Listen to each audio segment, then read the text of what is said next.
All right, let's dive right into this incredibly fascinating challenge, building an AI that is actually capable of predicting professional tennis match outcomes. Welcome to The Explainer. Today, we're unpacking a brilliant data experiment.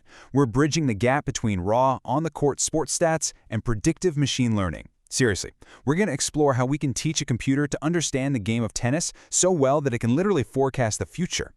Now, to even attempt something like this, you need data, a lot of it. We're talking 95,000 individual ATP, or Association of Tennis Professionals, matches. It's just a massive, chaotic dataset. And we aren't just looking at the last couple of seasons either. This spans from 1981 all the way to 2024. That's over 4 decades of serves, volleys, epic upsets, and championship points, all packed into one giant spreadsheet that's basically bursting at the seams. Which naturally brings us to a pretty provocative question.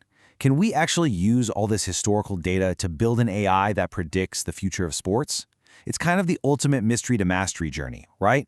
I mean, if a machine can look at the past and decode these hidden patterns of winning and losing, could we theoretically foresee a Grand Slam champion before the very first serve is even hit? But to get an AI to that level of clairvoyance, you gotta feed it. In a machine learning model, it wants everything. As the saying goes, it wants their backhands, their forehands, their heights. Heck, it wants their grandma's secret lasagna recipe. Honestly, if it could ingest that lasagna recipe to see if carb loading affects a player's sprint speed, it absolutely would. The whole point is, the more context the AI has, the smarter it gets. So all those chaotic raw stats eventually boil down to a few critical building blocks. We're looking at head-to-head records, age and height differences, and recent form, like how many matches they've won in their last 50 outings. Now think about this from the perspective of a professional tennis coach. When a coach is evaluating a player before a massive tournament, they don't just check the global rankings and call it a day. No way. They look at exactly these things. Who has the psychological edge in the head-to-head? Does the younger player have more stamina? Has the veteran built up a solid rhythm recently? We're essentially teaching the AI to think exactly like a master tennis coach. But the real secret weapon tying this whole shebang together? The ELO rating system. Originally used a lot in chess, ELO is basically a way to approximate a player's true skill level based on match results. And the cool part is, it updates dynamically after every single win or loss. It's totally objective. If you beat someone who's highly rated, boom, you steal a lot of their points. But if you lose to someone ranked way below you, you're going to bleed points. It's constantly tracking a player's true, real-time baseline skill. To really get a feel for this, let's look at the number 1500. This is the baseline ELO score. It's absolutely crucial to understand how this works, especially for a new player.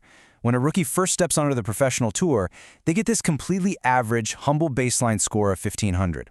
Actually, even an absolute legend like Roger Federer started his career right there at 1500. From a coaching perspective, it's this beautiful blank slate. As that new player competes, the system aggressively autocorrects. Win your first few matches against seasoned pros, that 1500 is going to skyrocket. It mathematically proves you have to earn your status on the court, point by point. And this next part brilliantly illustrates exactly how points are traded after a massive upset. Take the famous 2023 Wimbledon final. Going into that match, you've got the legendary Novak Djokovic with an ELO of around 2,120, and the young phenom Carlos Alcaraz sitting at 2,630. Well, Alcaraz pulls off this shocking comeback victory. Because ELO is completely dynamic, the math responds instantly. Alcaraz absorbs about 14 points, boosting his rating, while Djokovic loses those 14 points. It's this perfect zero-sum exchange. It ensures the AI's understanding of who the best player is stays constantly up to date. So, overall, ELO is fantastic, right? But here's the catch. In tennis, it's just not enough. The surface matters. A player's skill rating can drastically shift depending on whether they're sliding around on crushed red clay, serving super fast on slick grass, or dealing with high bounces on a hard court. Picture a hotshot new player who builds up a really solid hard court ELO of 1800. If they've never actually learned how to slide on clay, their clay-specific ELO might realistically be hovering way down near, say, 1400. To really see why that distinction is a game changer, imagine that exact same new player having to face the ultimate outlier on clay, Rafael Nadal. Universally known as the king of clay, Nadal is literally the perfect test case for why our AI has to differentiate between court types if it wants to stay accurate. Just think about his jaw-dropping record at the French Open. 112 wins versus only 4 losses over his entire career there. I mean, the guy is an absolute beast. If our AI only looked at Nadal's overall global rating, It might mistakenly predict our new hardcourt hotshot actually has a fighting chance. But by factoring in a surface-specific ELO, the AI knows exactly what kind of buzzsaw that new player is walking into. Nadal's clay rating shoots up higher than pretty much any rating in history. It just proves that a surface-specific metric is absolutely mandatory. Okay, so how does the AI actually use all this juicy data to make a prediction? Well, it uses something called a decision tree. Let's step away from sports for a second for a super simple analogy. Imagine trying to predict who survived the Titanic. A decision tree just asks a series of yes or no questions. Step 1, check the ticket class. Step 2, check the passenger's sex. Step 3, predict survival. By splitting the data like that, like realizing almost every female passenger in first class survived, the tree reaches a conclusion and makes a confident prediction. We're applying that exact same branching logic to our tennis players using all their stats. So if we just guess the match winner based entirely on who has the higher ELO, we get about a 72% accuracy rate. Not bad. Throwing in a single decision tree bumps that up to 74%. But honestly, a single tree can be kind of sensitive and a little unpredictable. So we upgrade to what's called a random forest. This creates multiple decision trees using random subsets of our data, and then it basically just takes a majority vote from all of them. That added stability pushes our accuracy up to 76%. But then, our little data experiment hits a bit of a wall. Despite tweaking parameters left and right, the random forest model just refuses to budge past that 76% ceiling. To predict the chaotic, messy real world of sports, we need more power. Enter XGBoost. It's essentially a random forest on steroids. It uses these techniques called boosting and regularization.